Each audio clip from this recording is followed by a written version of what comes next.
প্রিয় বন্ধুরা, আজ আমি আপনাদের সাথে একটি নতুন গল্প শেয়ার করতে চাই, যা আমাদেরকে সবাইকে শিখিয়ে দেবে কিভাবে জীবনে আসল পরিবর্তন আনা সম্ভব। আপনি যদি কখনো মনে করেন যে আপনার জীবনে কিছু বদলানো প্রয়োজন, তবে এই গল্পটি আপনাকে অনুপ্রাণিত করতে সাহায্য করবে।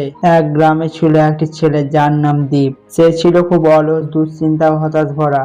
প্রতিদিন সে সময় কাটাতো তার বন্ধুদের সঙ্গে। সে সব সময় গেম খেলতো আর পড়াশোনায় একটুও তার আগ্রহ ছিল না। তার মা বাবা তাকে বোঝাতেন যে তুমি যদি জীবনে বদলাতে চাও তাহলে কিছু পরিশ্রম করতে শিখো, কিন্তু দীপ কোনোদিন তার মায়ের কথায় গুরুত্ব দিত না। একদিন গ্রামে এক বৃদ্ধকে দেখে দীপ তার কাছে গিয়ে বলল, বাবা, আমি বুঝতে পারছি না আমি কিভাবে আমার জীবনকে বদলাবো। আমি তো এমনই, কিছু আমার ভালো লাগে না।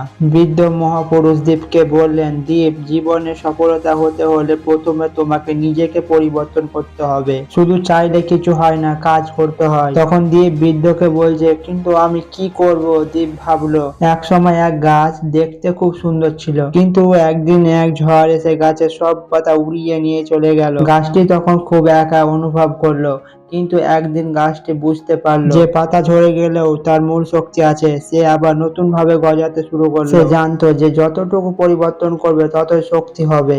বৃদ্ধ মহাপুরুষের কথাগুলি দীপের মনে গভীরভাবে প্রতিধ্বনিত হলো। দীপ এবার বুঝতে পারলো তার জীবনকে পরিবর্তন করতে হলে তাকে প্রথমে নিজের ভিতরের শক্তি এবং ইচ্ছা শক্তিকে জাগ্রত করতে হবে। সে ধীরে ধীরে তার জীবনে পরিবর্তন করতে শুরু করলো।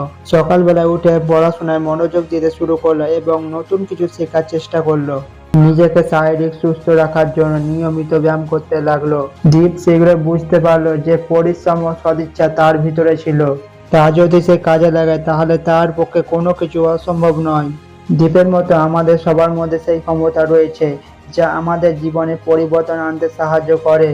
জীবনে যখন কোনো বাধা আসে তখন সেটি আমাদের ভেঙে দেয় না, বরং আমাদের আরো শক্তিশালী করে তোলে। শুধু দরকার একটি দৃঢ় সংকল্প, পরিশ্রম এবং নিজের প্রতি বিশ্বাস। আপনি যদি সত্যি নিজেকে পরিবর্তন করতে চান তাহলে প্রথমে নিজেকে বিশ্বাস করতে শিখুন এবং নিজের কাজ শুরু করুন। মনে রাখবেন, পৃথিবীতে কোনো কিছু অসম্ভব নয়।